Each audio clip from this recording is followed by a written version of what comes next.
Hi guys, good morning. आप सभी का एलयू अपडेट में वेलकम है। और अब हम आपको सब्जेक्ट रहेगा हमारा ऑडिटिंग। ठीक है, तो ऑडिटिंग के हम क्वेश्चन कराने जा रहे हैं आप लोगों को। तो थोड़ा सा आप ऑडिटिंग पर फोकस करोगे। क्वेश्चन हम बहुत अच्छे क्वेश्चंस लेके आए हैं। बस 1 मिनट में मैं आपको ये निकाल देता हूँ। ठीक है, देखिए अभी हम आपको ये वाले क्वेश्चंस निकाल देते हैं। ठीक है,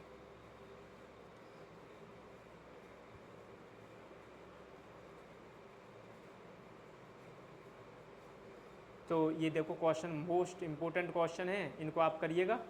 और बस अभी हम आपको दे रहे हैं। ठीक है, बस लोड हो जाए और हम करेंगे क्वेश्चंस। ठीक है, ये हैं हमारे क्वेश्चंस। लो, डाउनलोड भी हो गया। और बस हम आपको क्वेश्चन लेके आए हैं। थोड़ा सा आप अब इनको ध्यान में रखोगे। ठीक है, ये कहाँ से आ रहा है? ठीक है,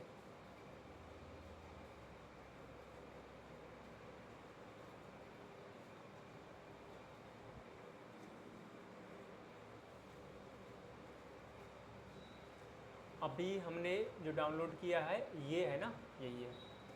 और लो, क्वेश्चन आ रहे हैं और इसको हम करेंगे। ठीक है, देखो आराम से करेंगे, कोई बात नहीं है उसमें। थोड़ा लो, ठीक है। ऑडिट इज, अब आपको ध्यान रखना है। देखिए, जो मैं आपको तरीका बताता हूँ उसको थोड़ा सा ध्यान रखें, क्योंकि आगे भी लंबा रास्ता है आप लोगों को सफलता के लिए। तो देखिए, ऑडिट इज साइंस है, आर्ट है ना, और नन ऑफ दीज है या दोनों है। अब कॉमर्स में आपको कोई भी सब्जेक्ट मिले, चाहे वो कम्युनिकेशन है, चाहे वो मैनेजमेंट है, चाहे वो इकोनॉमिक्स है, चाहे वो आपका ऑडिटिंग है, अगर वो ये पूछे कि इनका नेचर क्या है, तो आप बताएंगे ये दोनों होते हैं। ये सारे सब्जेक्ट ही, कहीं भी अगर ऐसा क्वेश्चन आ जाए तो audit is both science and art. तो साइंस किसको कहते हैं? किसी भी, साइंस क्या है? विज्ञान। विज्ञान क्या है? विज्ञान किसी भी ज्ञान का क्रमबद्ध सुसंगठित ज्ञान, किसी भी विषय का क्रमबद्ध, यानी कि step by step systematic knowledge science कहलाता है। तो ये साइंस भी है, क्योंकि बिना आप ऑडिट, बताइए आपको अकाउंटिंग की नॉलेज नहीं है, क्या आप ऑडिट कर पाओगे? नहीं। अरे सीए भाई, जो आपने अकाउंट प्रिपेयर कर लिए उनका इन्वेस्टिगेशंस करता है ना, उनको बताता है कि सही तरीके से किए गए हैं या नहीं कि, तो उसको एडवांस लेवल की नॉलेज है या नहीं है? बिल्कुल है। और आर्ट किसी भी काम को, किसी भी कार्य को सबसे खूबसूरत तरीके से काम करना। देखो, कला क्या है?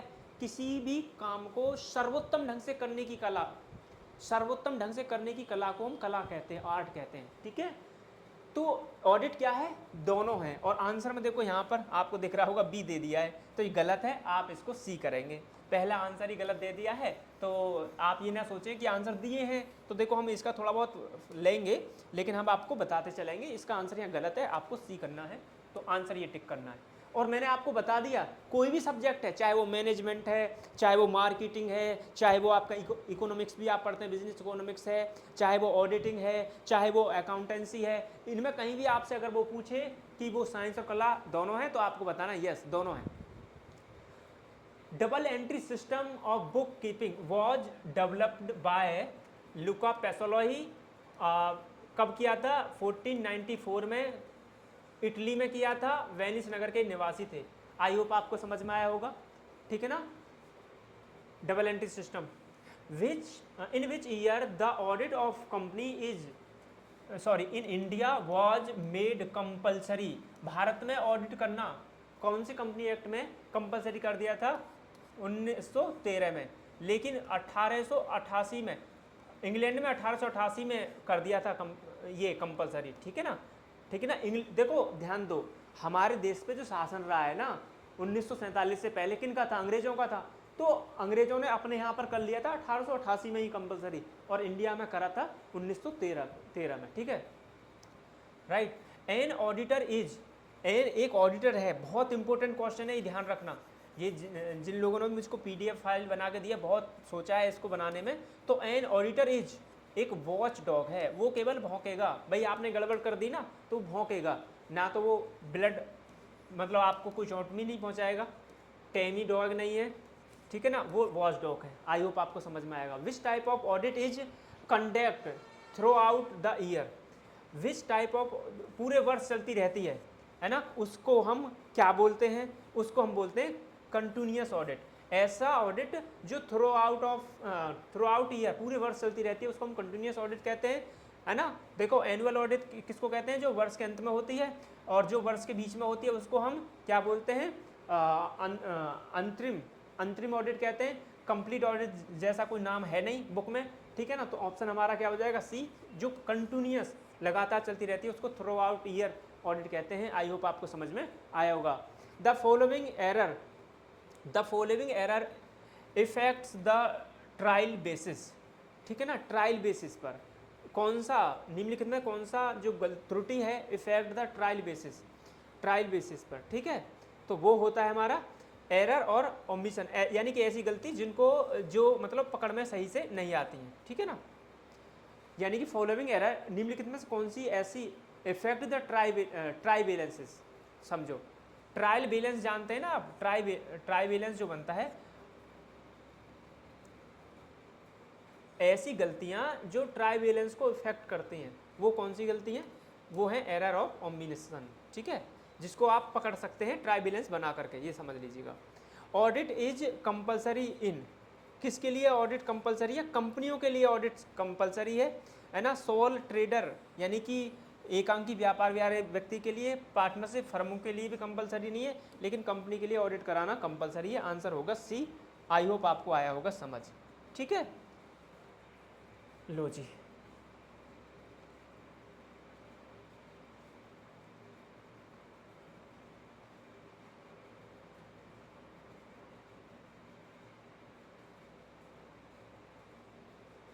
Next, the best techniques of audit,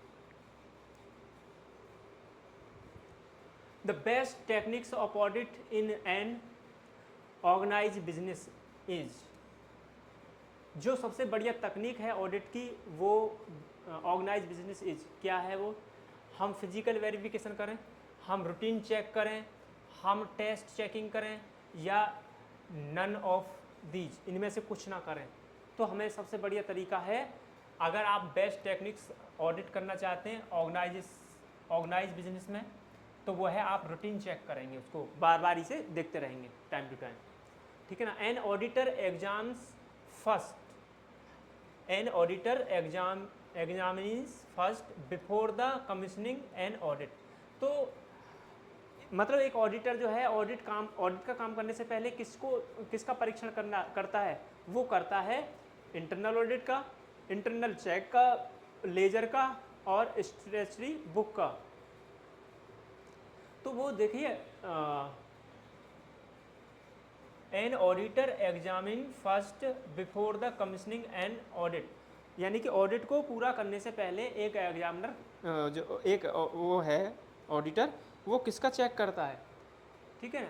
तो इसमें हमें क्या ऑप्शन दे रखे हैं, हमको ऑप्शन दिए हुए हैं, ठीक है।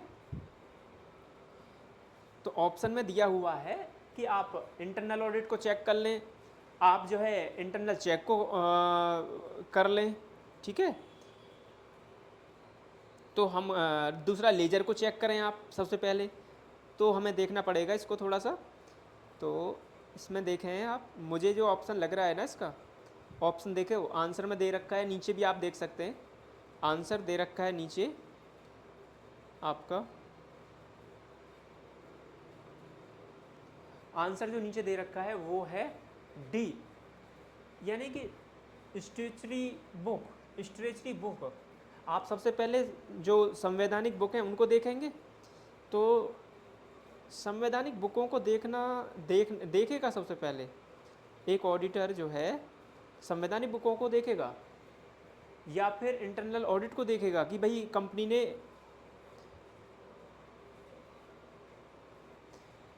ने अगर पहले से इंटरनल ऑडिट करा रखा है तो फिर वो क्या करे कि पहले वो इंटरनल ऑडिट को चेक करे, ठीक है।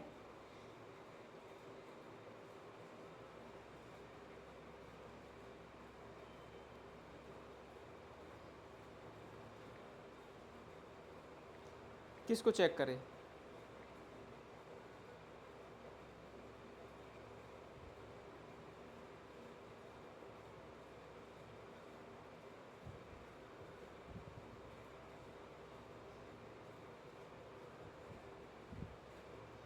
ठीक है, तो वो किसको चेक करे?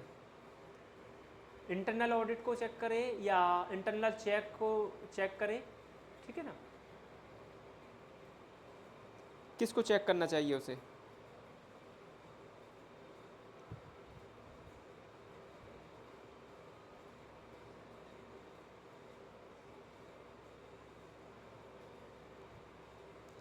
ठीक है,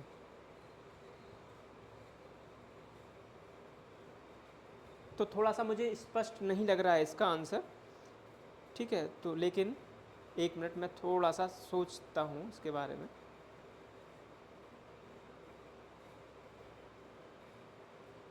आंसर ये जो दिया हुआ है,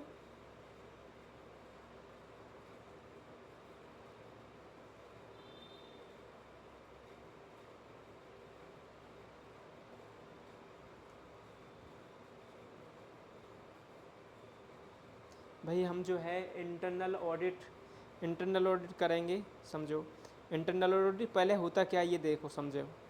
इंटरनल ऑडिट होता है, इंटरनल ऑडिट जो होता है ना, इंटरनल ऑडिट जो होता है वो जो कंपनी होती है, जो कंपनी है ना, वो खुद ऑडिट कराती है अपने लोगों से। कल भी हमने ये बताया था आपको, जब कोई कंपनी अपने लोगों से मतलब खुद ऑडिट करा रही है,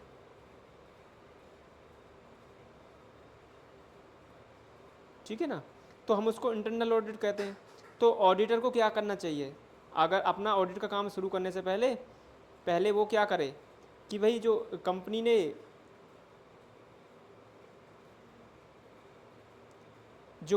ने कराया है, आप मतलब खुद काम कराया है अपने लोगों से, पहले वो उसको चेक कर ले, ठीक है। या फिर क्या करे, उसको चेक कर लेना तो बढ़िया रहेगा। तो उसको जो है क्या करना चाहिए बताइए, एक ऑडिटर को ऑडिट करने से पहले किस चीज़ को चेक करना चाहिए?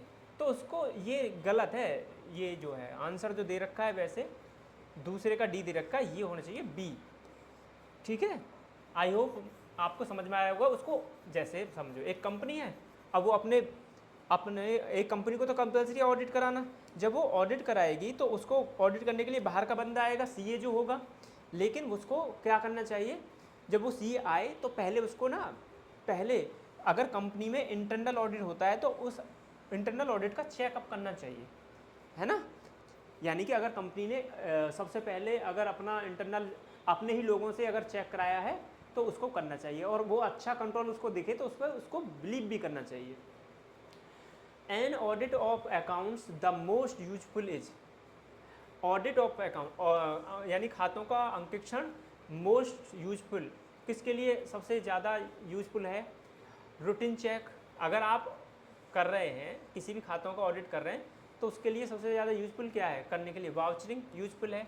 रूटीन चेक का आप करें, ऑडिट प्रोग्राम बनाएं, और ये नन ऑफ दीज, इनमें से कोई नहीं। तो सबसे ज़्यादा यूजफुल हो जाए वो होता है वाउचरिंग। वाउचरिंग का मतलब है जो भी बिल हैं आप उनको बिलों को मैच करोगे जो ट्रांजैक्शन हुए उनसे, ठीक है। तो इसमें होगी वाउचरिंग, ठीक है। To note down the proceeding of meeting the book use in, note down the proceeding of meetings the book use in, use is audit file, minutes books, ठीक है, और ऑडिट नोट्स बुक, और none of these. तो ध्यान देंगे, note down the proceeding meeting, meeting जो होती है ना मीटिंग, तो मीटिंग में लोग अपनी अपनी बात रखते हैं ना, तो उसको एक बुक में उसको रिकॉर्ड किया जाता है, तो उसको कहते हैं मिनट बुक्स। आई होप आपको समझ में आएगा, शॉर्ट हैंड वाले उस काम को लोग करते हैं। The sections of transaction is made for test checking, कौन सा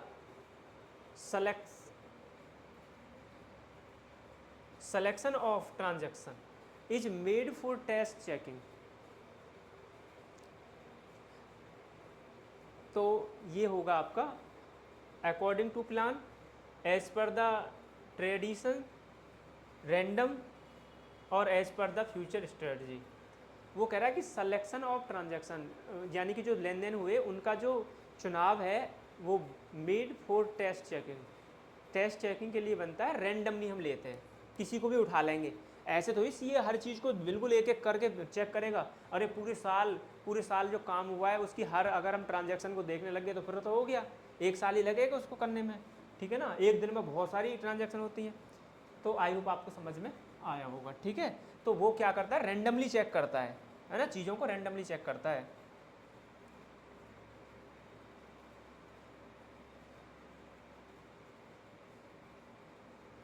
next, the process of distributions of work among employee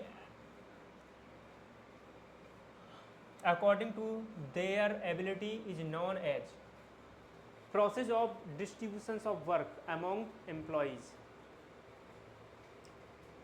ठीक है। तो process of distribution of work यानी कि काम को हम डिस्ट्रीब्यूट कर देंगे ना एम्प्लॉय में, अकॉर्डिंग टू देयर एबिलिटी, मतलब उनकी जितनी क्षमता है उसके हिसाब से हम उनको काम डिस्ट्रीब्यूट कर देंगे। तो उसको हम किस नाम से जानते हैं, उसको हम किस नाम से जानते हैं, उसको कहते हैं हम इंटरनल चेक, इंटरनल ऑडिट,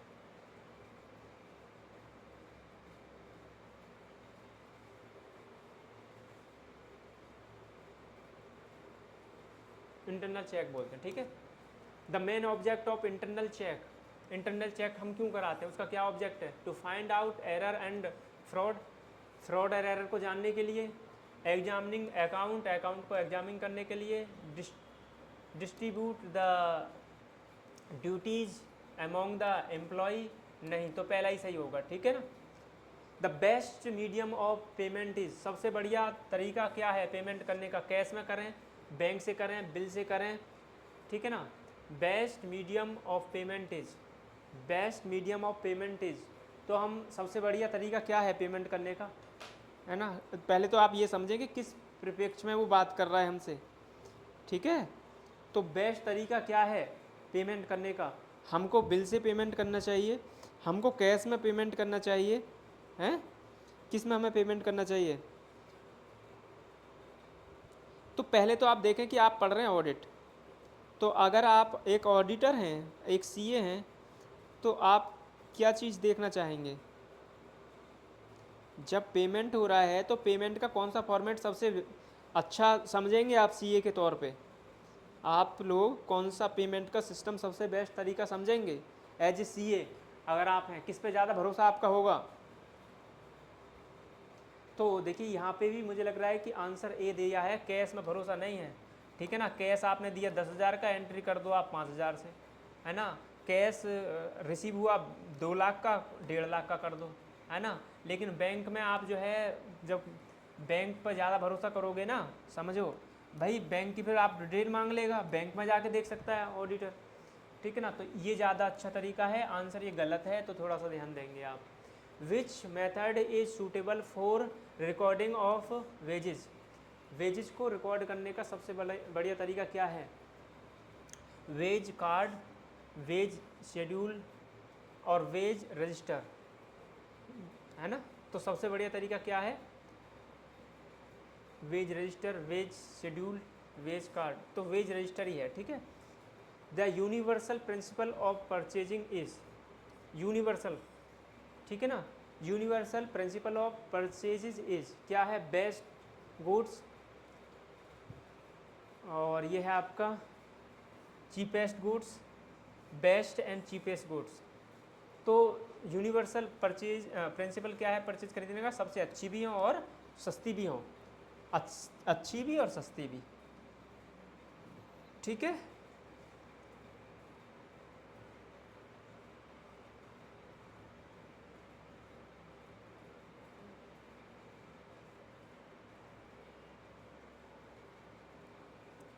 करो जी। वाउचिंग, वाउचिंग इज, वाउचिंग क्या होता है? Examining of assets, examining verification of assets, examination of entries. Vouching का मतलब होता है, वाउचिंग का मतलब क्या होता है? देखो, एक तो होता है वेरिफिकेशन और एक होता है वाउचिंग। तो वाउचिंग जो की जाती है वो किससे की जाती है? वो की जाती है डॉक्यूमेंट्स की, ठीक है। तो उसने हमसे पूछा है कि वाउचिंग एज, यानी कि वाउचिंग क्या है?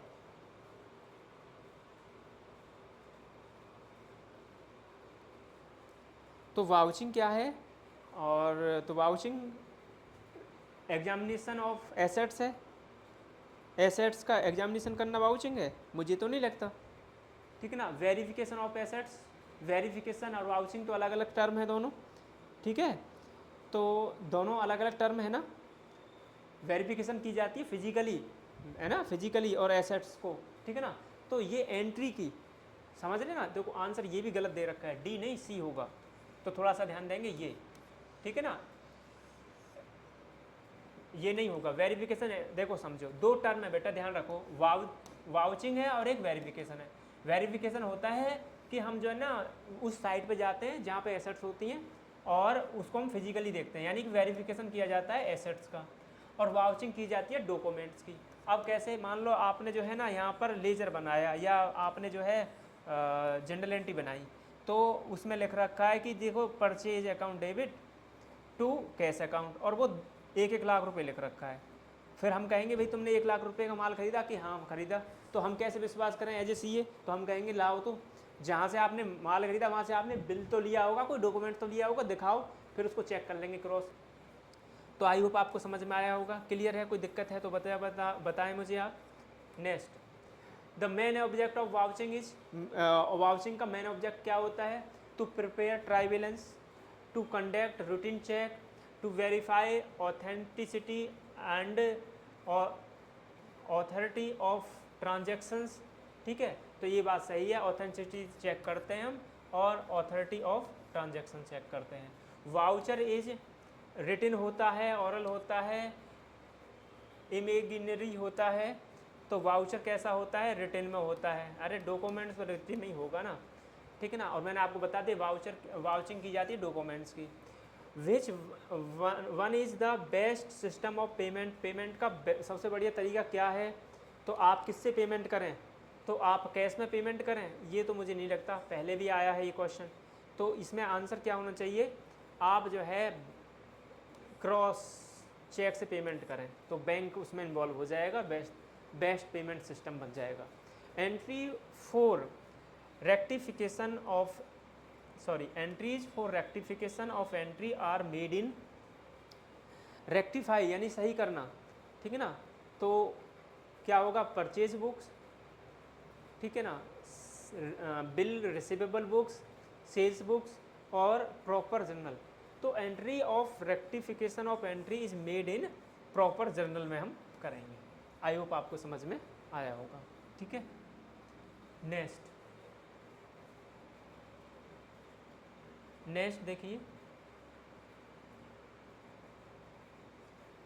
An expenditure made in advance is non, अगर आपने एक्सपेंडिचर यानी कि खर्चा जो है ना एडवांस में कर दिया तो वो क्या कहलाएगा, करंट एक्सपेंसेस कहलाएगा, प्री पेड एक्सपेंसेस कहलाएगा और डिफर रेवेन्यू एक्सपेंडिचर कहलाएगा। डिफर रेवेन्यू एक्सपेंडिचर, तो इसका आंसर होगा बी, प्रीपेड एक्सपेंसेस होता है वो तो, है ना, प्रीपेड में एसेट साइड में दिखाते हैं, याद रखना अगर आपने एडवांस में कोई खर्चा कर दिया है। टू वाउच, ये वाउचर होगा, ये to voucher travel commission as auditor should exam, नहीं, voucher travels commission and auditor should be examine commission account of travel, ठीक है, और प्रॉफिट एंड लॉस अकाउंट। मान लो एक वाउचर है ट्रैवल कमीशन का, तो जो ऑडिटर है, जो सीए है, वो किसको चेक करेगा, commission account of travel, right. तो ये ऑप्शन गलत है, बैलेंस शीट को प्रॉफिट एंड लॉस को नहीं करेगा चेक, वो उसका देखेगा, ठीक है ना। Revenue expenditure be charge to, revenue expenditure यानी कि रेवेन्यू एक्सपेंडिचर होते हैं जो कि मतलब डे टू डे लाइफ में किए जाते हैं। चार्ज टू किससे चार्ज होते हैं, तो वो होते हैं प्रॉफिट एंड लॉस अकाउंट से, ठीक है भाई। प्रॉफिट एंड लॉस अकाउंट ऐसे ही तो बनाते हैं, तो जो दैनिक खर्चे होते हैं उनको हम डेबिट साइड में लिख देते हैं, तो रेवेन्यू एक्सपेंडिचर ही तो बोलते हैं उनको, ठीक है। Profit and loss appropriation account में तो हम अप्रोप्रिएशन करते हैं, है ना, उसमें तो डिविडेंड या कोई ऐसी चीज़ें डालते हैं जो बाद में होती हैं, है ना। इनकम एक्सपेंडिचर अकाउंट ये नहीं है, ठीक है, ये तो नॉन ट्रेडिंग ऑर्गेनाइजेशन बनाते हैं इसको, ठीक है। क्लियर है, यहाँ तक समझ आया सबको। नेक्स्ट देखो,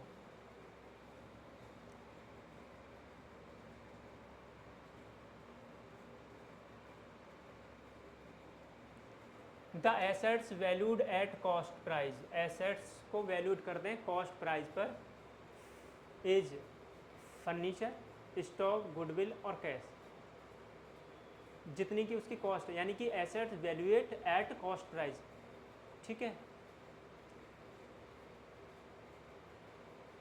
कौन सी एसेट्स को हम कॉस्ट प्राइस पे हम वैल्यूएट करते हैं, तो फर्नीचर है। स्टॉक को हम उस पर करते हैं मार्केट प्राइस और कॉस्ट प्राइस जो दोनों में से कम हो। गुडविल की वैल्यूएशन, है ना, हम करते हैं लेकिन उसका तरीका अलग है, ठीक है ना। और कैश का तो हमें करने की ज़रूरत ही नहीं है, ठीक है ना, क्योंकि वो तो खुद ही अपने आप में होता है, ठीक है ना। फ्लोटिंग एसेट्स कौन सी होती हैं, फ्लोटिंग एसेट्स वो होती हैं जो आपकी मतलब डे टू डे हम यूज करते हैं उनको, ठीक है। तो ये तो हमारी फिक्स एसेट्स हैं, बिल्डिंग वगैरह, पेटेंट्स वगैरह। फ्लोटिंग एसेट्स ये होती हैं आपकी, ठीक है ना। फ्लोटिंग चार्ज भी आपने नाम सुना होगा, तो ये आप थोड़ा सा ध्यान रखेंगे, ठीक है। फ्लोटिंग चार्ज क्या है वो बता दूं आपको। जैसे मान लो हमने जो है हमारे पास में 50 वो हैं पशु हैं, 50 पशुओं पे हमने लोन ले लिया, तो पशु तो हम क्या करते हैं, पशुओं को बेचते हैं, खरीदते हैं, तो नए आते रहते हैं और बेचे भी जाते रहते हैं, यानी कि ऐसी संपत्ति जो आती जाती रहती है ना। यानी कि समझो, मान लो मैंने जो है कोई मशीन है मैंने, और मशीन पर लोन ले लिया, तो वो तो एक फिक्स है ना, मशीन तो मेरे पास में रहेगी। लेकिन मैंने कोई माल वगैरह है उस पर मैंने लोन ले लिया, तो उस पर जो ना चार्ज जो चेंज होता रहेगा, यानी कि समझो जैसे मान लो मैंने मशीन पर लोन लिया, तो अगर मैं लोन पे कर पाया तो उस मशीन को बेच करके वो पेमेंट कर लेगी जिससे मैंने लोन लिया है। लेकिन माल पे मैंने लोन लिया, तो माल जिस पे लोन लिया वो तो बिक जाएगा ना, तो आता जाता रहेगा, तो उसको कहते हैं फ्लोटिंग चार्ज। लेकिन फ्लोटिंग एसेट्स समझ लो ऐसी एसेट्स जो मतलब आती जाती रहती हैं, इतना समझ लो बस, ठीक है, जो मतलब फिक्स नहीं रहती हैं। आई होप आपको समझ में आया होगा। Next, for a trust company the investment is, trust company का इन्वेस्टमेंट फ्लोटिंग एसेट्स होती है। For a trust company the investment is कैसा होता है, फ्लोटिंग एसेट्स में होता है, फिक्स में होता है और टेंजिबल एसेट्स में होता है। For a trust company the investment is, एक ट्रस्ट कंपनी का जो इन्वेस्टमेंट है ना तो वो फ्लोटिंग एसेट्स में होता है, ना टेंजिबल और ना ही फिक्स एसेट्स में, none of these, right. Special commodities such as wine, timber, rice etc valued at. Special commodities such as wine, timber, rice, ठीक है ना, तो उनको हम वैल्यूएट कैसे करेंगे? वैल्यूएट करेंगे किस पर?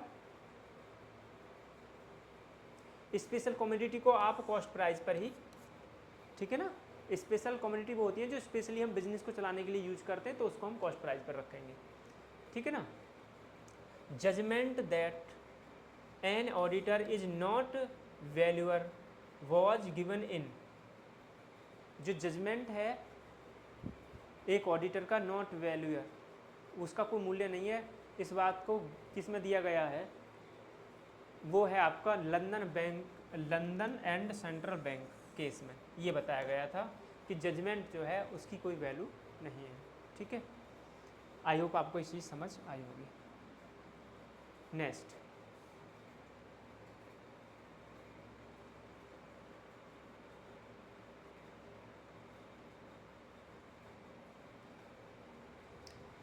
The charter of a company is, एक कंपनी का जो चार्टर है वो, charter of a company is article of association होता है। चार्टर, बिल्कुल, चार्टर आर्टिकल या MOA, ठीक है ना। चार्टर ऑफ कंपनी वो MOA होता है, राइट।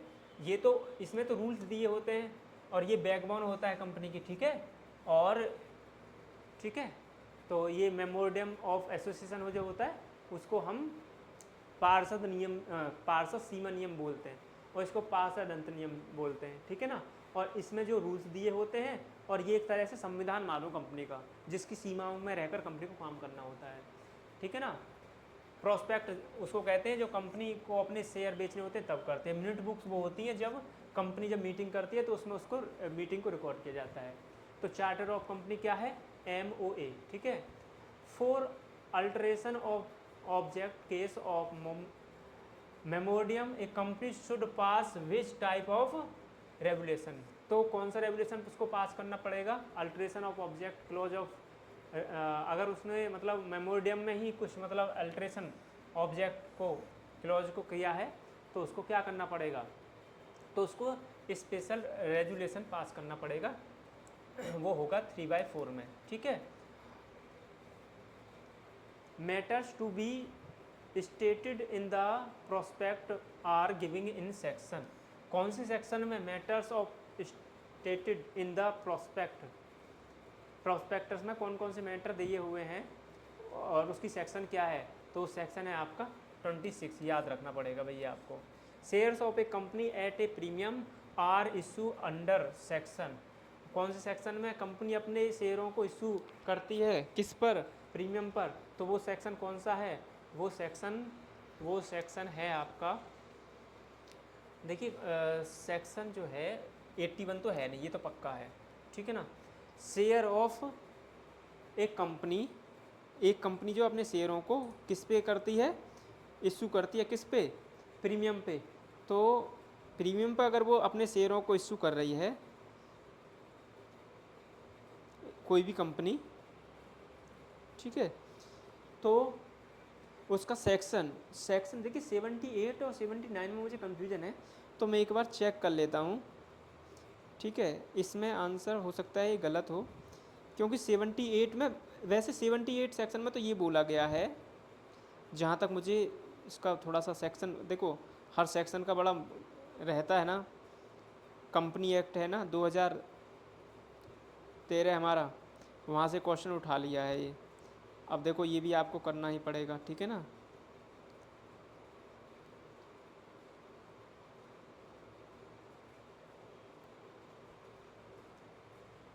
तो ये जो कंपनी अपने शेयरों को किस पे इश्यू करती है? प्रीमियम पे इश्यू करती है, तो उसके लिए सेक्शन बना हुआ है।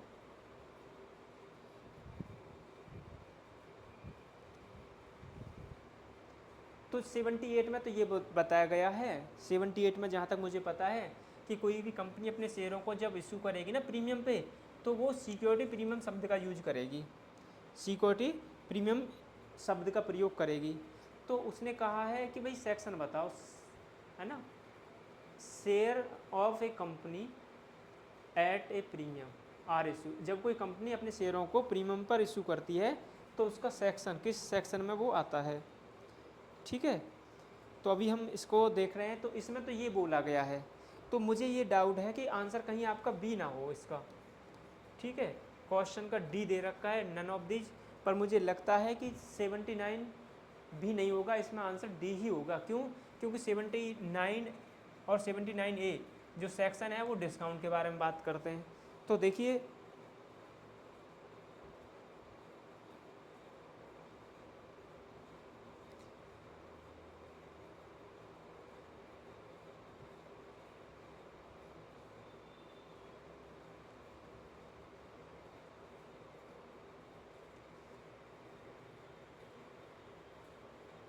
तो इसमें ये चल जाएगा, क्योंकि देखो आप जो मैंने ये बोला है कि सिक्योरिटी प्रीमियम शब्द का प्रयोग करेगी और ये सेक्शन कहता है, तो आंसर इसका ए कर लीजिए आप, कोई दिक्कत नहीं है। ठीक है, according to the companies act 2013 एक कंपनी कैन नॉट इशू, क्या नहीं कर सकती इशू, रिडीमेबल प्रेफरेंस शेयर, नहीं इनको तो कर सकती है, equity share, इनरिडीमेबल preference share.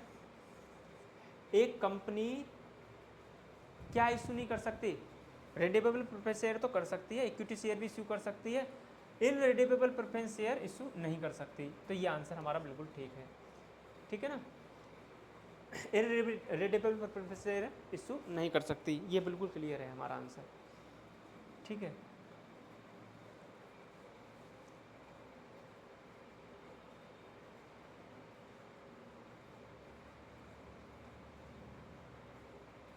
Next, a report being a report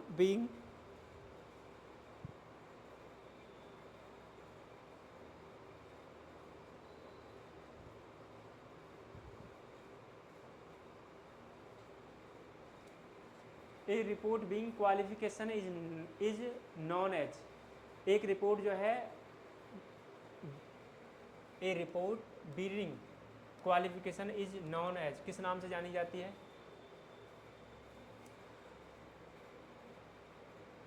वो क्वालिफाइड रिपोर्ट। ठीक है, अगर एक रिपोर्ट जो है being qualification is being qualification है तो वो क्वालिफाइड रिपोर्ट मानी जाएगी, अच्छी नहीं है ये मानी जाएगी। Who saying the audit report, who saying the audit report, directors, secretary of the company, partner of firm of chartered accountants और रजिस्ट्रार ऑफ कंपनी। तो ये होगा आपका who sign the audit report, कौन साइन कर सकता है ऑडिट रिपोर्ट को, तो या तो सीए हो या सीए फर्म हो। समझ में आ गया आपको, सीए यानी कि ऑडिट कौन कर सकता है, या तो सीए फर्म हो या फिर सीए हो। समझ रहे हो ना, जब 2 या 2 से अधिक सीए होते हैं तो उसको कहते हैं सीए फर्म, और जब एक ही व्यक्ति कोई सीए का काम करता है उसको कहते हैं खाली सीए।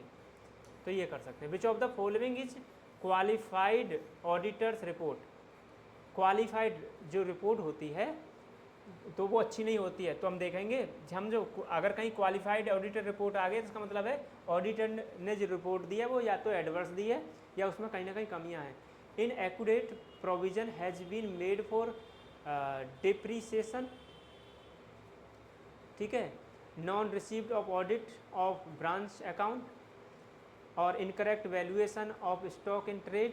तो इन तीनों में से कुछ भी गड़बड़ किया है जब ही ऑडिटर ने उसको क्वालिफाइड रिपोर्ट ही जब ऑडिटर देगा जब या तो वो मतलब inaccurate provisions has been made for depreciation के बारे में उसने गड़बड़ सड़बड़ कर दी कुछ, है ना, और ऑडिट ऑफ ब्रांच अकाउंट में रिसीव के बारे में कोई गड़बड़ कर दी, या स्टॉक का जो वैल्यूएशन है उसमें कोई गड़बड़ करी है, तब वो ऑडिटर जो है कौन सी रिपोर्ट देता है, क्वालिफाइड रिपोर्ट कहता है। डिसक्वालिफाइड रिपोर्ट का मतलब है कि खातों में कोई गड़बड़ी नहीं है, ये ध्यान रखना, उल्टा सा लगता है इसमें थोड़ा सा।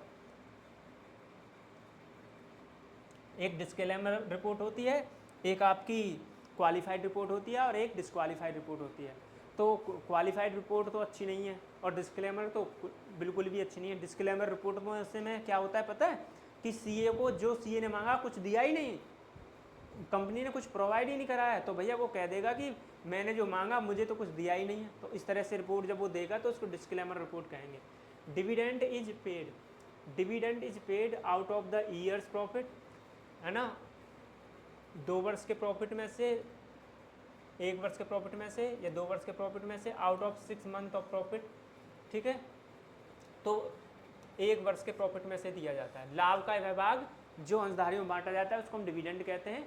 तो out of a year's profit, 1 वर्ष के लाभ में से दिया जाता है। Before the distributing dividend provision of depreciation on fix assets has been compulsory under, कौन से सेक्शन में बताया गया है ना, डेप्रिसिएशन, फिक्स एसेट्स पर डेप्रिसिएशन काटने के बाद में डिस्ट्रीब्यूट किया जाएगा। क्या किसकी बात कर रहा है वो, डिविडेंड की। तो वो है आपका सेक्शन। वैसे सेक्शन जो डिस्ट्रीब्यूशन की अगर हम बात करें तो ये तो भाई उसमें होता है, सेक्शन 205 में बताया गया है कंपनी एक्ट का। 1 मिनट आप हम देख लेते हैं, चेक कर लेते हैं इसको भी, ठीक है, देख लेते हैं इसको। कुछ क्वेश्चन कर दिए हैं गड़बड़ थोड़ा सा, बाकी सही हैं।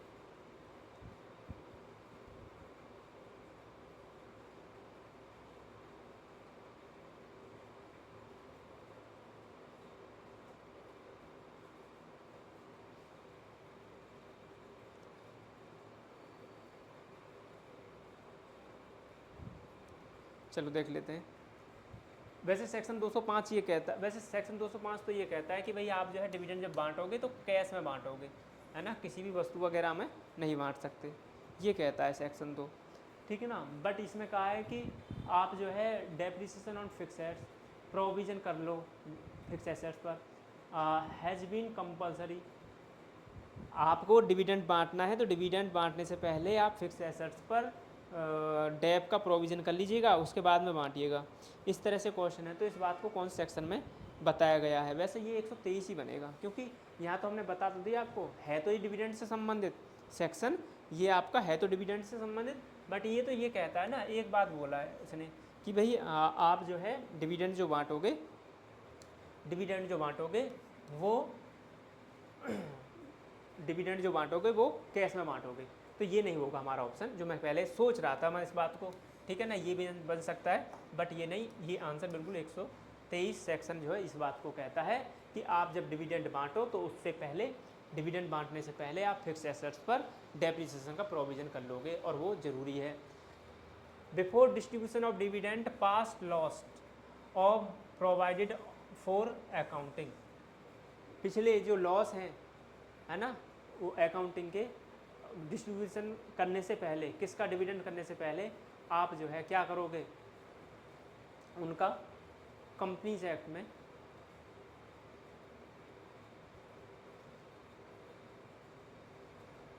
पास्ट लॉस बी प्रोवाइडेड, पहले पास्ट लॉस को प्रोवाइडेड किया जाएगा फॉर अकॉर्डिंग टू, किसमें बोला गया है, पहले पुराने लॉसों को प्रोवाइड करोगे, ठीक है, तो उसको बोला है कंपनी एक्ट 2013 में।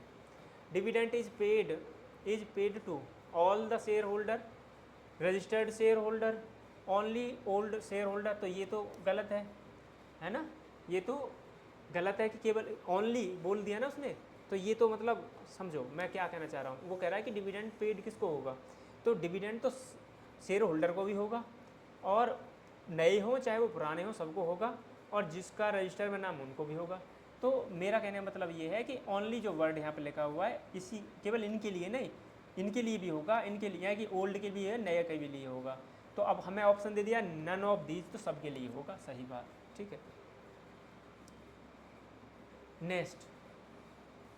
नेक्स्ट है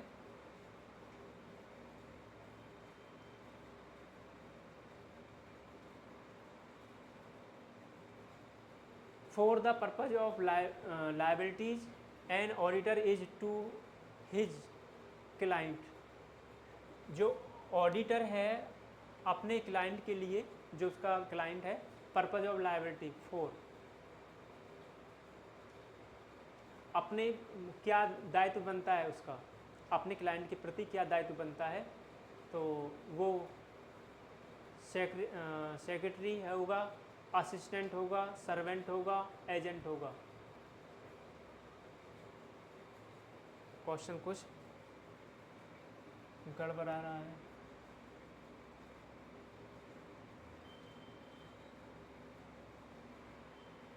तो ये एजेंट होगा, ध्यान रखें। क्यों होगा?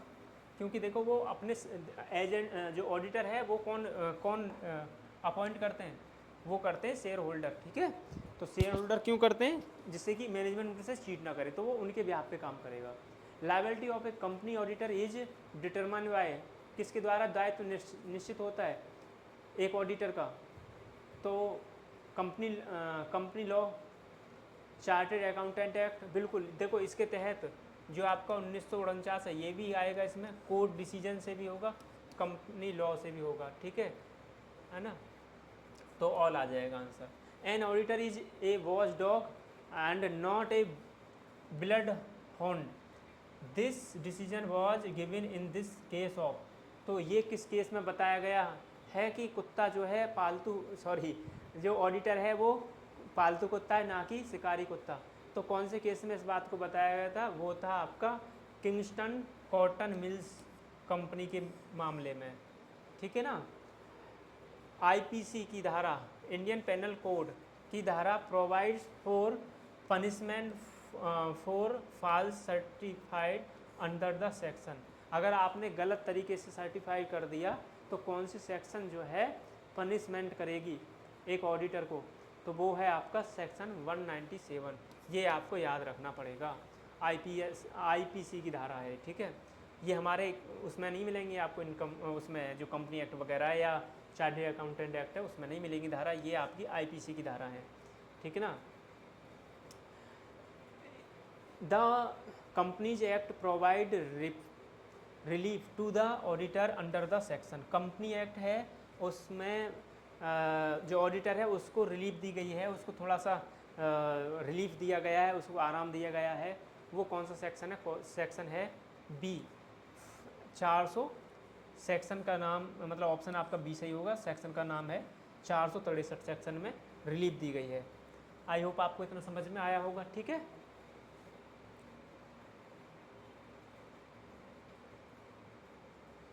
चलो,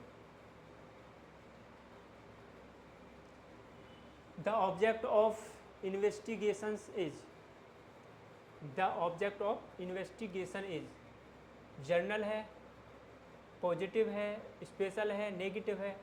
तो देखिए नेगेटिव तो एक गलत वर्ड है, इसको तो हटा दो। इन्वेस्टिगेशन होता है ऑडिट के बाद में, तो वो स्पेशल है, ठीक है, विशिष्ट है। The qualification of an investigator is, क्या है इन्वेस्टिगेशन? जो इन्वेस्टिगेशन अनुसंधान करता है उसकी क्या क्वालिफिकेशन होनी चाहिए? वो क्या होना चाहिए? सीए होना चाहिए, ICWM होना चाहिए, कॉमर्शियल ग्रेजुएट होना चाहिए। तो देखिए यहाँ पर जो आंसर है क्वालिफिकेशन, अगर हम उसकी बात करें जो अनुसंधान करेगा, ठीक है ना, तो उसमें थोड़ा सा मुझे कन्फ्यूजन लग रहा है। देखो पहले तो ICWA तो अब होता ही नहीं है कुछ, क्यों? क्योंकि अब इसकी जगह क्या आ गया है, ये वर्क उसके लिए होता था, कॉस्ट अकाउंटिंग के लिए, तो इसके लिए ICA में आ गया है। तो मुझे लग रहा है ये पुरानी बुक होगी, ठीक है, उसमें से ये लिया गया है। लेकिन वो कह रहा है कि इन्वेस्टिगेटर जो है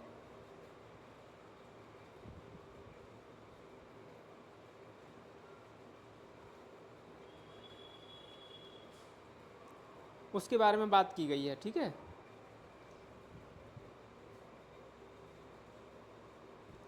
तो वो उसकी क्वालिफ़िकेशन क्या है, क्या होनी चाहिए भाई उसमें क्वालिफ़िकेशन? तो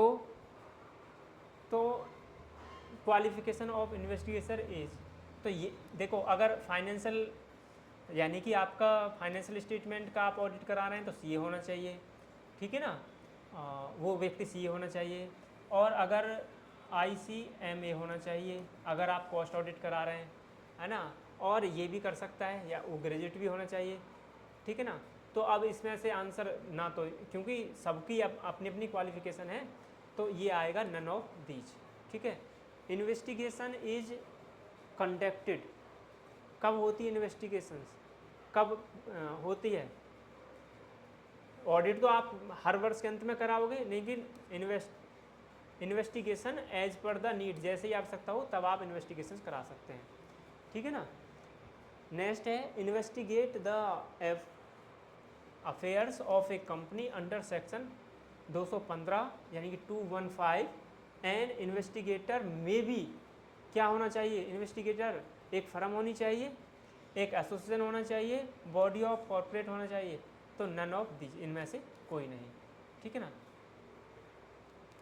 आप सोच रहे होंगे कि फिर मतलब इन्वेस्टिगेट करने के लिए कंपनी जो सेक्शन दिया हुआ है, फिर इनमें से होना क्या चाहिए?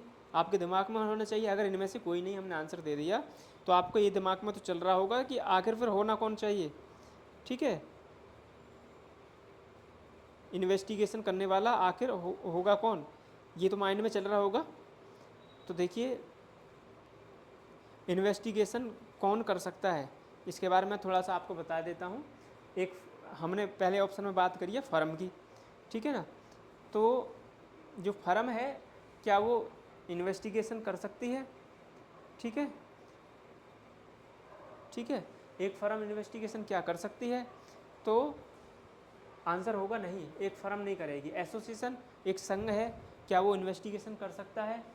एक बॉडी कॉर्पोरेट है, वो मतलब इसमें किसी स्पेसिफाई तो किया नहीं है ना, तो क्या वो कर सकता है? तो यहाँ पर आपका हमने आंसर बताया नन ऑफ दीज, इनमें से कोई भी कंपनी एक्ट की जो सेक्शन है 215 वो कहता है कि इनमें से ये इन्वेस्टिगेशन नहीं कर सकता। ठीक है, नहीं कर सकता। तो फिर कौन कर सकता है?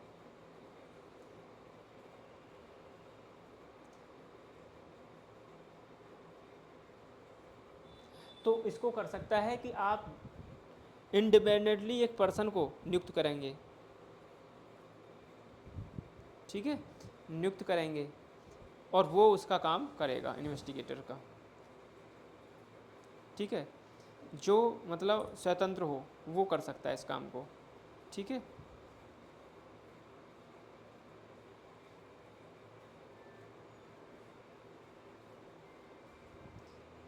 कोई भी एक पर्सनली व्यक्ति आपको सेलेक्ट करना पड़ेगा।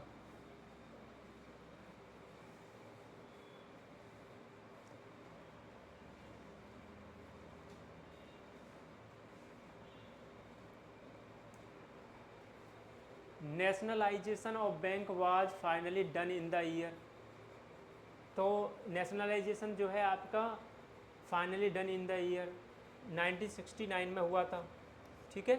कितने? 14 बैंकों का, जिनकी जो पेड अप कैपिटल थी वो 50 करोड़ से ऊपर थी, उन 14 बैंकों का कर दिया था। Centre cooperative society act was pass in the year.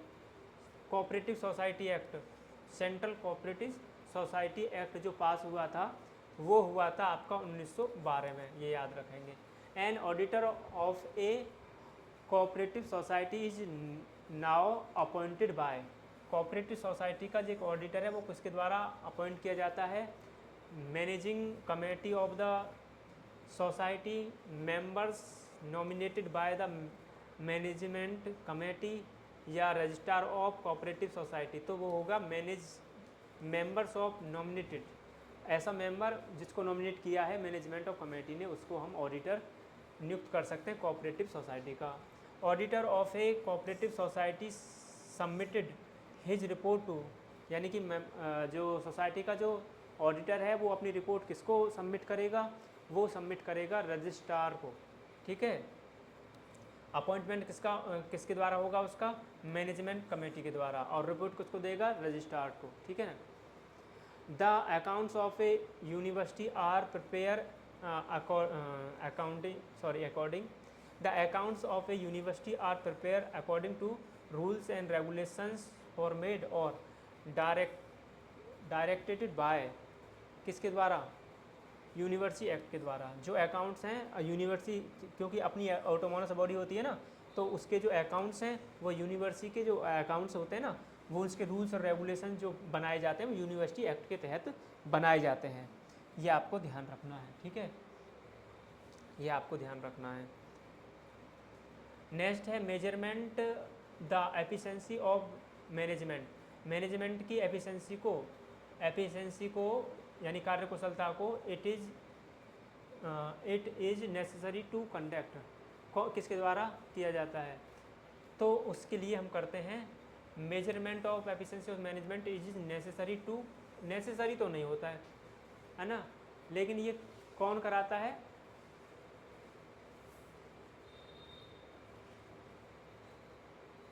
Management की एफिशिएंसी को necessary conduct by management audit कहते हैं, ठीक है। यानी कि मैनेजमेंट की एफिशिएंसी को चेक करने के लिए मैनेजमेंट ऑडिट करते हैं, ये है, नेसेसरी नहीं होता है, ये इच्छा पर डिपेंड करता है कि कोई कराना चाहे या ना कराना चाहे। Management audit is management audit voluntary, ये आंसर दोनों ही गलत दे रखे हैं, स्टेचरी नहीं होता है ये। मैनेजमेंट ऑडिट जो है वॉलेंट्री है, मैनेजमेंट करा भी सकती है और ना भी कराए, ठीक है। चलो नेक्स्ट है tax audit. Tax audit is compulsory, tax audit compulsory है कौन से सेक्शन में, सेक्शन 44 AB में, ठीक है, यही तो है।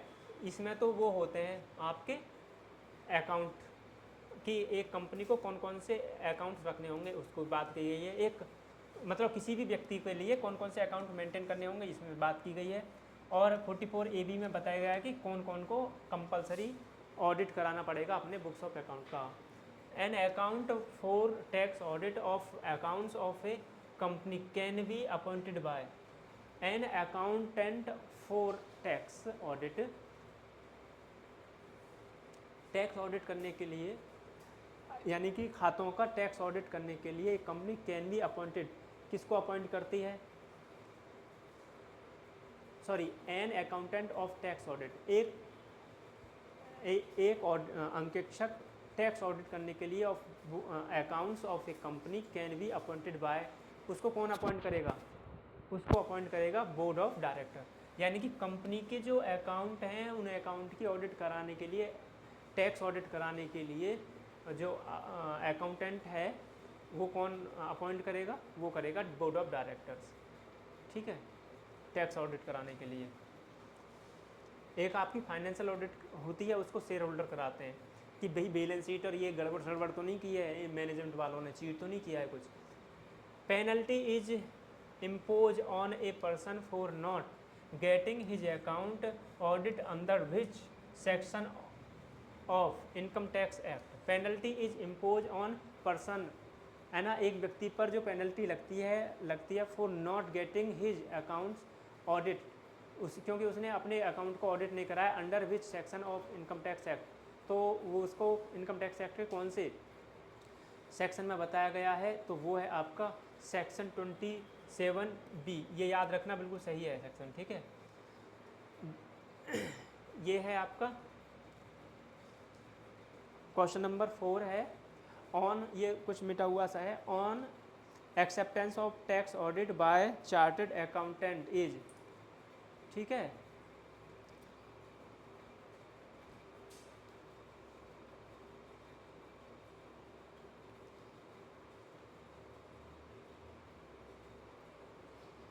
हाँ, ceiling on acceptance of tax audit, ceiling, ठीक है ना, तो चार्टर्ड अकाउंटेंट, तो उसको टैक्स ऑडिट जो है चार्टर्ड अकाउंटेंट इज वो 50, ठीक है, right. The pro forma of audit report under section 44 AB is giving in rule, कौन से रूल में दिया गया है, वो है आपका 6G में, ठीक है, 6G में बताया गया है कि जब आप जो है अपना बुक्स ऑफ अकाउंट का जो ऑडिट कराओगे तो उसके लिए परफॉर्मा दे रखा है ऑडिट रिपोर्ट का, तो वो है 6G में, याद रखना भाई ये बात को। ठीक है, देखते हैं कितना और है ये। और बहुत क्वेश्चन है, काफ़ी क्वेश्चन है। ठीक है, चलो हम जितना हो जाएगा कराएंगे जी। ठीक है, जितना हो जाएगा कराएंगे। चलो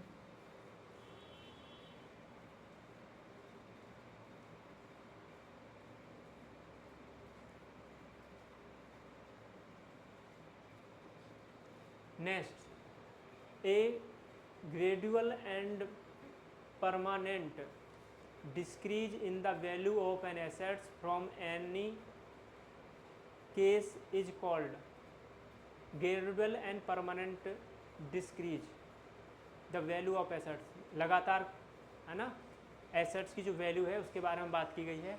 केस इज कॉल्ड, उसको हम क्या कहते हैं? उसको हम डेप्रिसिएशन कहते हैं। डेप्रिसिएशन की वजह से ही परमानेंटली वो कम होता जाता है ना उसका। ओरिजिनल कॉस्ट ऑफ एसेट्स, है ना, original cost of assets less residual value plus estimate useful life of assets, है ना।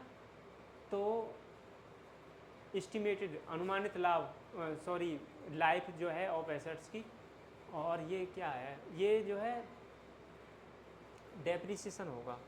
देखो ये ना, ये जो है डिवाइडेशन का टाइप है, समझ रहे हो। देखो मान लीजिए हमने कोई एसेट्स 20,000 में खरीदी और वो 20 साल तक चलेगी, तो हम उस पर क्या करेंगे? 1,000 रुपये का हर वर्ष डैप लगाएंगे। ठीक है, तो उस समझ रहे हो। तो इसका मतलब ये हुआ कि हर साल उस पर हम 1,000 का डैप लगाते जाएंगे। डैप हमारा नॉन कैश आइटम है, हर साल आप 20 साल तक वो काम करेगी, तो 20 साल तक आप जब डैप लगाते जाएंगे तो हमारे पास में कैश आ जाएगा 20,000 का। ठीक है ना, और फिर हम उस एसेट्स को रिप्लेस कर देंगे। तो ये आज इसके जगह डिवाइडेशन का है, ध्यान से सुनेंगे तो एसेट्स डेप्रिसिएशन आएगा इसका आंसर।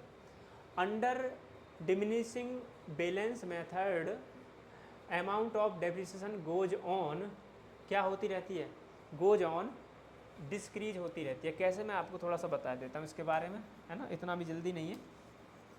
जैसे मान लो आपने डिस्क्रीमिंग से निकाला आपने, ठीक है,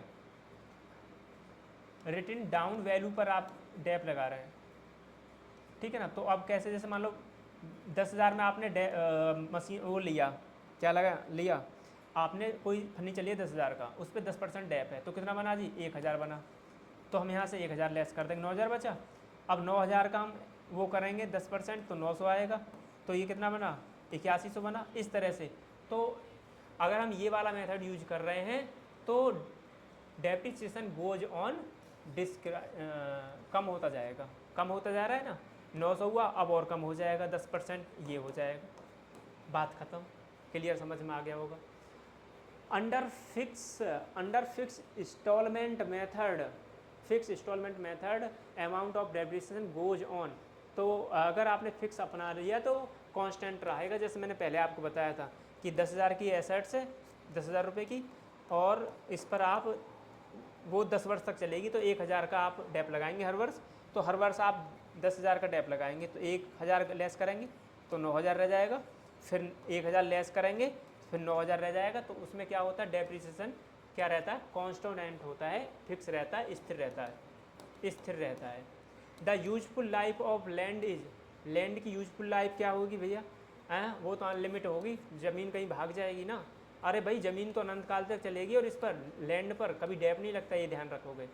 रेड्यूजल valued useful life of an assets, है ना, residual value useful life of assets, तो हम उसको क्या कहते हैं? Estimated value of assets. ठीक है, नेक्स्ट है fix instalment method depreciation is called on, किस नाम से हम जानते हैं उसको? ठीक है, उसको हम ओरिजिनल कॉस्ट के नाम से भी जानते हैं। Diminishing balance method depreciation is calculate, diminishing balance method से आप डेप्रिसिएशन कैलकुलेट कर रहे हैं, तो उसको हम रिटन डाउन, अभी मैंने बगल के भी बताया था, देखो यही लिख रहा, रिटन डाउन वैल्यू कहते हैं। बात खत्म। क्लियर, समझ आया आप लोगों को? नहीं, आई होप आपको समझ में आया होगा। ठीक है, एक बार आप वीडियो देख लेना अपने एग्ज़ाम में जाने से पहले, एक बार नहीं, मैं तो कहूँगा 2 बार देख लेना, ठीक है ना। तो अगर आप लगा के जाओगे तो आपको 100% फ़ायदा मिलेगा। ठीक है, देखो ऑडिटिंग बीइंग्स वेयर, कहाँ से स्टार्ट होती है ऑडिटिंग? जहाँ से आपका अकाउंटिंग एंड होता है। ठीक है, जहाँ पर आपका अकाउंटिंग एंड होता है वहाँ से ऑडिटिंग स्टार्ट हो जाती है, ये बात आपको ध्यान में रखनी है। ठीक है, ठीक है ना, क्लियर है?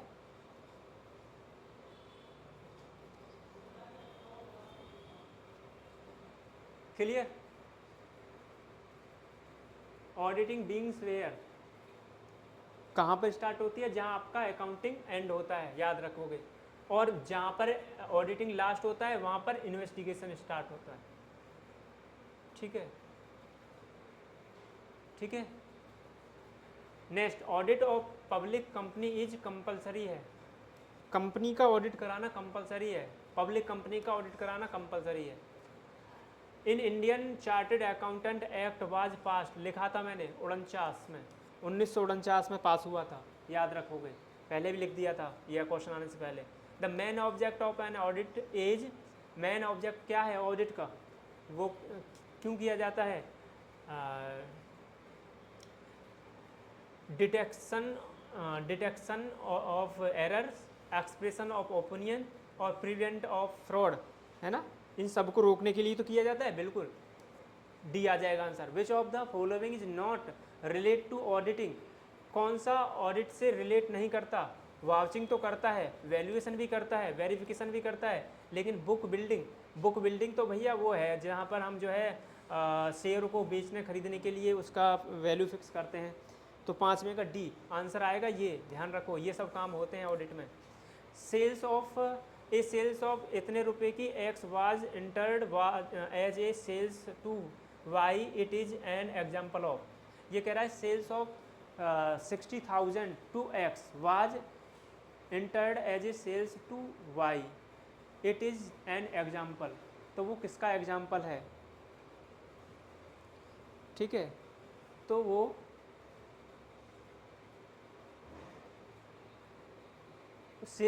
हमने सेल तो किया एक्स के लिए और लिख दिया वाई के लिए, तो वो है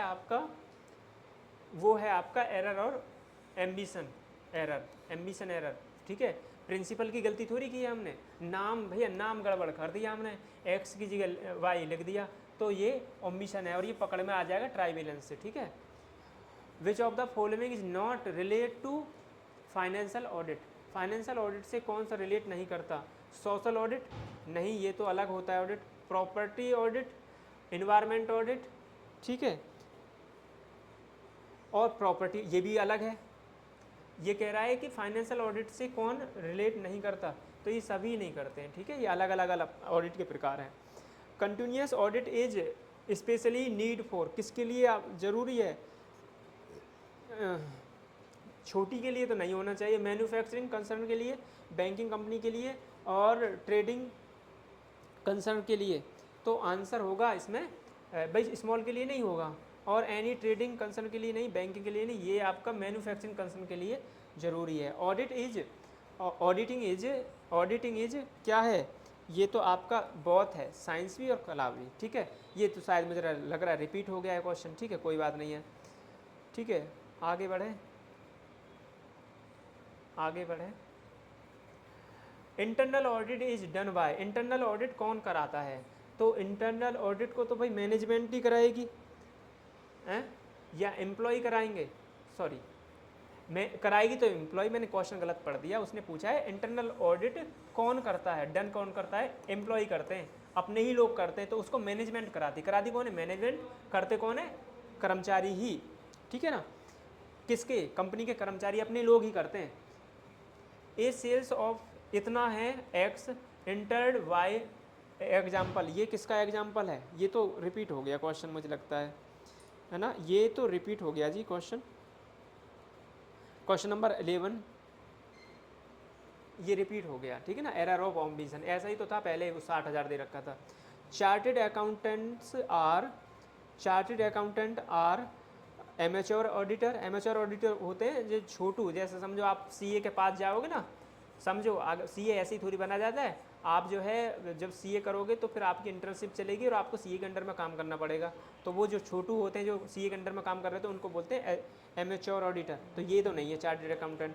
प्रोफेशनल ऑडिटर, गवर्नमेंट ऑडिटर, और 12वीं का आपका प्रोफेशनल ऑडिटर, यानी कि जो हमारा ICAI है उससे जिनको डिग्री मिल गई है, ठीक है ना, वो हैं। कंटिन्यूस ऑडिट इज सूटेबल, किसके लिए सूटेबल होता है? बिग इंस्टीट्यूशंस के लिए, स्मॉल के लिए तो नहीं होगा, है ना। तो ये आपका 13वें का ए ही बन जाएगा। आई होप आपको समझ में आ गया होगा।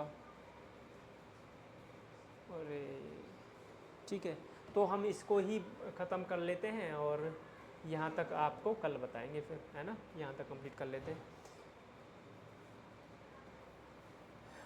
हाँ जी चलो। इंटरनल ऑडिट इज किसके द्वारा किया जाता है? परमानेंट एम्प्लॉय द्वारा, आउटसाइडर एम्प्लॉय द्वारा, टेम्प्रेरी एम्प्लॉय द्वारा। तो ये तो परमानेंट वाला जो इंटरनल ऑडिट जो है वो तो परमानेंट लोग ही तो करेंगे जो अंदर हैं कंपनी के, ठीक है ना। तो यही आंसर हमारा हो जाएगा। क्लियर है। और statutory audit is, statutory audit जो संवैधानिक ऑडिट है वो आपका कंपलसरी होता है, ठीक है ना। और द इफ़ेक्ट ऑफ, कंपलसरी होता है स्टेचुटरी ऑडिट, ठीक है ना। वॉलेंट्री तो वो है आपका इंटरनल ऑडिट, ऑप्शनल पता नहीं क्यों दे दिया है, ऑप्शनल नाम की कोई चीज़ नहीं है। The effect of auditor on employ by continuous audit, effect of auditor on employ, effect of auditor on employ, employ पर ऑडिटर का क्या इफेक्ट पड़ता है by continuous audit, continuous audit पर तो क्या इम्पैक्ट पड़ेगा? इंक्रीज होगा, ठीक है। कंटिन्यूस ऑडिट का इंक्रीज होगा, डिक्रीज होगा? इम्पैक्ट इंक्रीज होगा, बढ़ेगा। आई होप आपको समझ में आया होगा। ओके, थैंक यू, ठीक है। तो ये देखिएगा, इतने क्वेश्चन करिएगा, बाकी क्वेश्चन कराएंगे कल, ठीक है। Okay, thank you, bye. और वीडियो को कम से कम 2 बार आप देख जाएंगे तो आपको फ़ायदा मिलेगा, ठीक है। Okay, thank you.